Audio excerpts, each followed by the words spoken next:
रायगडची झुंज, अन्यायावर लेखणीचा वार.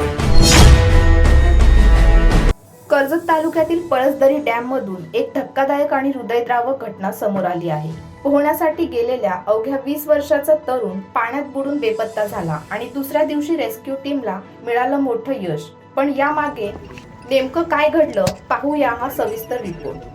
दिनांक 21 एप्रिल रोजी कर्जत तालुक्यातील पळसदरी येथे ही दुर्दैवी घटना घडली. आर्यन थापर वय 20 वर्ष, घणसोली येथील रहिवासी आणि PCA प्रथम वर्षाचा विद्यार्थी, कॉलेजच्या सोशल प्रोजेक्टसाठी आपल्या मित्रांसह येथे आला होता. सुमारे 70 ते 75 विद्यार्थ्यांसोबत हा कार्यक्रम पार पडला. पण कार्यक्रमानंतर काही मित्रांसह आर्यन डॅम परिसरात गेला आणि इथूनच सुरुवात झाली एक भयंकर दुर्घटना. आर्यनला पोहता येत असल्यामुळे तो आत्मविश्वासाने डॅम मध्ये उतरला. एकदा नाही 2 वेळा तो सुरक्षित बाहेर आला, पण तिसऱ्यांदा पाण्यात उतरताच तो अचानक खोल पाण्यात गायब झाला. मित्रांनी आरडाओरडा करत मदतीसाठी धाव घेतली, पण वेळ निघून गेली होती आणि आर्यनला वाचवणं अशक्य झालं. घटनेची माहिती मिळताच कर्जत पोलीस आणि खोपोली येथील हेल्थ फाउंडेशनची रेस्क्यू टीम घटनास्थळी दाखल झाली.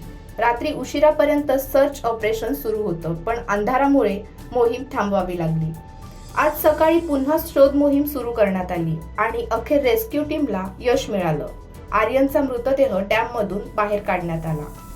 ही घटना पुन्हा एकदा आपल्याला इशारा देते, अनोळखी ठिकाणी पाण्याची खोली आणि परिस्थिती माहिती नसताना पोहण्यासाठी उतरणं किती धोकादायक ठरू शकतं. हेल्थ फाउंडेशनचे गुरुनाथ साटेलकर आणि प्रशासनाने नागरिकांना सावध राहण्याचं आवाहन केलं आहे. अशा घटनांपासून सावध राहा, सुरक्षित राहा. काल कर्जत पोलीस स्टेशनच्या हद्दीमध्ये पळसदरी डॅममध्ये एका युवकाचा बुडून मृत्यू झाला होता. काल रात्री आपण सर्च ऑपरेशन केलं होतं, परंतु अंधार आणि आजूबाजूची परिस्थिती पाहता आपण काल रात्री रिस्क न घेता ते रेस्क्यू ऑपरेशन थांबवलं होतं.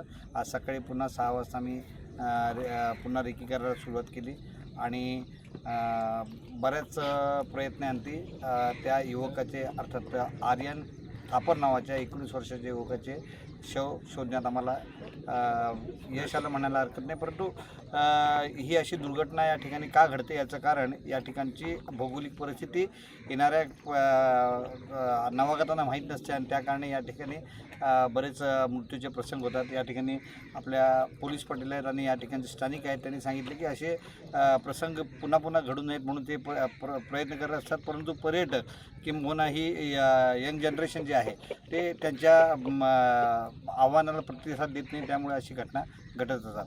अशा घटना घडू नयेत म्हणून आमचे प्रयत्न सुरू आहेत, परंतु नीतीच्या पुढे काही चालत नाही. त्या कारणे आज ही मृत्यूची घटना घडलेली आहे. या ठिकाणी स्थानिकांसह सर्वांनी आपल्याला मदत केली त्याबद्दल धन्यवाद. अशी पुन्हा घटना घडू नये.